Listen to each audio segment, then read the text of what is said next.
नमस्कार दोस्तों, स्वागत है आप सभी का एग्जाम आइडिया 2.0 पर। मैं हूं नीरज कुमार। आप हैं मेरे साथ में आज के इस खास सेशन में, जिसमें कि दोस्तों मैं आज आप लोगों को क्लास 10 के हिंदी के कुछ ऐसे महत्वपूर्ण प्रश्नों का अभ्यास कराने जा रहा हूं जो कि बोर्ड एग्जाम 2023 में डायरेक्ट पूछे जाने की संभावना है। तो दोस्तों आप लोग वीडियो के अंत तक जरूर बने रहें। जो दोस्त इस चैनल पर नए हैं तो चैनल को सब्सक्राइब करके बेल आइकन को दबाना ना भूलें, ताकि मेरा हर एक इंपॉर्टेंट और लेटेस्ट वीडियो सबसे पहले आप तक पहुँच पाए। तो चलिए दोस्तों हम लोग प्रश्न की ओर बढ़ते हैं। पहला प्रश्न है दोस्तों, परंपरा का मूल्यांकन किसकी कृति है? ऑप्शन में दोस्तों रामविलास शर्मा, रामधारी सिंह दिनकर, अशोक वाजपेयी या फिर यतीन्द्र मिश्र। तो इसका सही आंसर हो जाएगा option number A, Ramvilas Sharma. अगला प्रश्न है दोस्तों, प्रगतिशील आलोचना का विकास होता है। ऑप्शन में है धर्म के ज्ञान से, साहित्य की परंपरा के ज्ञान से, कला के ज्ञान से या फिर इतिहास के ज्ञान से। तो इसका सही आंसर हो जाएगा ऑप्शन नंबर बी, साहित्य की परंपरा के ज्ञान से। अगला प्रश्न है, परंपरा का मूल्यांकन पाठ के रचनाकार हैं। ऑप्शन में है यतीन्द्र मिश्र, रविन्द्रनाथ टैगोर, रामविलास शर्मा या फिर गुणाकर मूले। तो इसका सही आंसर हो जाएगा दोस्तों option number C, Ramvilas Sharma. अगला प्रश्न है, तार सप्तक में कितने कवियों की कविताएं संग्रहित है? ऑप्शन में है 4, 5, 6 या फिर 7। तो इसका सही आंसर हो जाएगा ऑप्शन नंबर डी, 7। अगला प्रश्न है, रामविलास शर्मा का जन्म कब हुआ था? ऑप्शन में है 10 अक्टूबर 1912, 20 सितंबर 1913, 25 नवंबर 1914 या फिर 10 अक्टूबर 1911। तो इसका सही आंसर हो जाएगा option number A, 10 October 1912।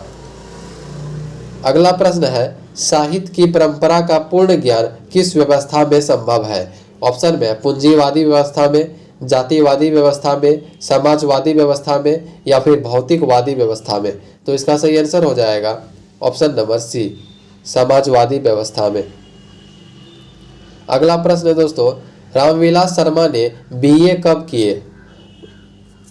Option में 1932 ईस्वी में, 1934 ईस्वी में, 1933 ईस्वी में या फिर 1931 ईस्वी में।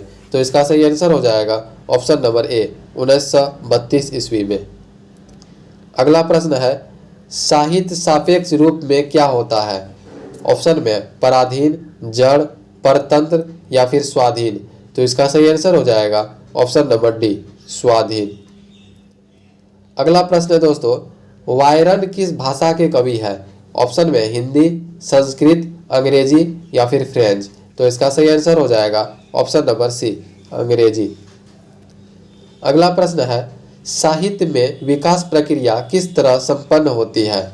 ऑप्शन में समाज की तरह, जंगल की तरह, शहर की तरह या फिर परिवार की तरह।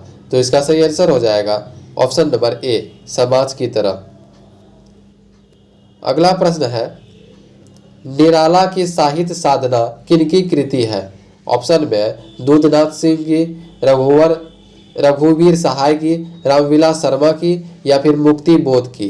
तो इसका सही आंसर हो जाएगा option number C, Ramvilas Sharma की। अगला प्रश्न है, परंपरा का मूल्यांकन किस विधा की रचना है? ऑप्शन में कहानी, निबंध, संस्मरण, लघु कथा। तो इसका सही आंसर हो जाएगा ऑप्शन नंबर बी, निबंध। अगला प्रश्न है दोस्तों, निराला की साहित्य साधना कितने खंडों में रचित है? ऑप्शन में 2 खंडों में, 3 खंडों में, 4 खंडों में या फिर 5 खंडों में। तो इसका सही आंसर हो जाएगा ऑप्शन नंबर बी, 3 खंडों में। अगला प्रश्न है, रामविलास शर्मा किस संस्थान के निदेशक बने? ऑप्शन में है KM हिंदी संस्थान, JM हिंदी संस्थान, हिंदी साहित्य अकादमी या फिर राष्ट्रभाषा परिषद। तो इसका सही आंसर हो जाएगा option number A, KM Hindi संस्थान। अगला प्रश्न है दोस्तों, प्रेमचंद और उनका युग किनकी रचना है? ऑप्शन में है प्रेमचंद की, डॉक्टर मुरली मनोहर जोशी की, दिनकर की या फिर डॉक्टर रामविलास शर्मा की। तो इसका सही आंसर हो जाएगा option number D, doctor Ramvilas Sharma की। अगला प्रश्न है दोस्तों, एथेंस किस महादेश में है? ऑप्शन में यूरोप, एशिया, अमेरिका या फिर ऑस्ट्रेलिया। तो इसका सही आंसर हो जाएगा ऑप्शन नंबर ए, यूरोप। अगला प्रश्न है, लैटिन कवि कौन है? ऑप्शन में वर्जिल, वायरन, शेक्सपियर, रेनर या फिर रेनर मारिया रिल्के। तो दोस्तों इसका सही आंसर हो जाएगा ऑप्शन नंबर ए, वर्जिल। अगला प्रश्न है, अगिये ने तार सप्तक कब संपादित किया?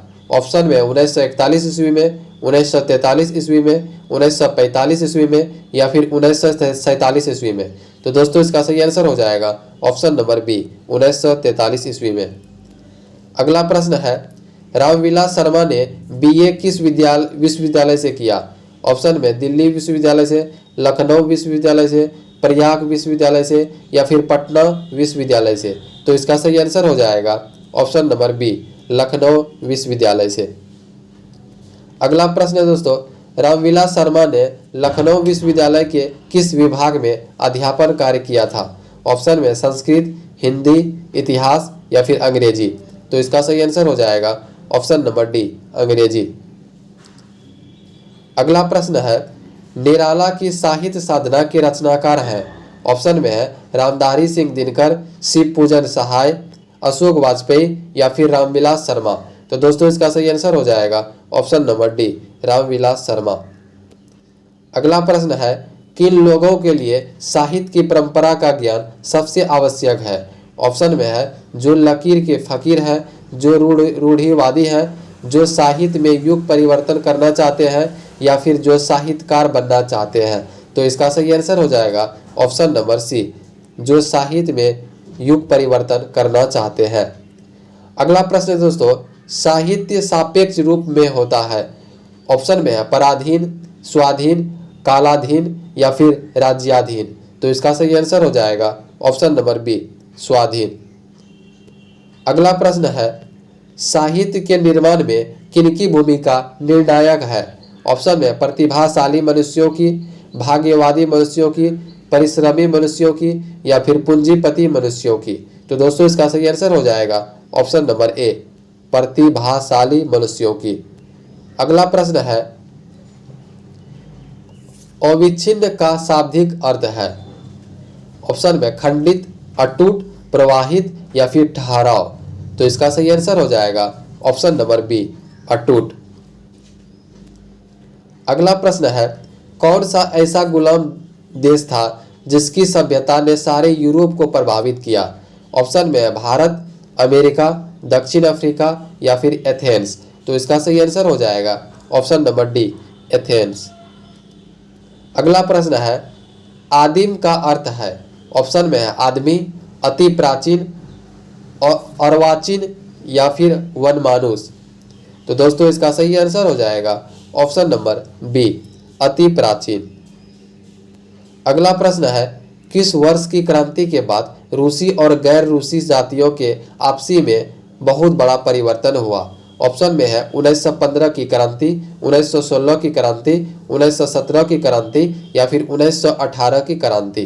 तो इसका सही आंसर हो जाएगा ऑप्शन नंबर सी, 1917 की क्रांति। अगला प्रश्न है दोस्तों, सभ्यता का हर स्तर क्या नहीं होता? ऑप्शन में धर्म युद्ध, कर्म युद्ध, वर्ग युद्ध या फिर द्वंद्व युद्ध। तो इसका सही आंसर हो जाएगा ऑप्शन नंबर सी, वर्ग युद्ध। लास्ट प्रश्न है दोस्तों, शर्मा जी जे पुरस्कार की राशि किसे दान स्वरूप दिया? ऑप्शन में गरीबों को, बेरोजगारों को, भारत सरकार को या फिर राज्य सरकार को। तो इसका सही आंसर हो जाएगा ऑप्शन नंबर सी, भारत सरकार को। तो दोस्तों आज का वीडियो आपको कैसा लगा कमेंट सेक्शन में कमेंट करके जरूर बताएं। यदि इस चैनल पे आप नए हैं तो चैनल को सब्सक्राइब करके बेल आइकन को दबाना ना भूलें। आई थिंक आपको वीडियो पसंद आया हो दोस्तों। यदि वीडियो पसंद आया हो तो लाइक का बटन दबा के दोस्तों में शेयर करना ना भूलें। धन्यवाद। जय हिंद।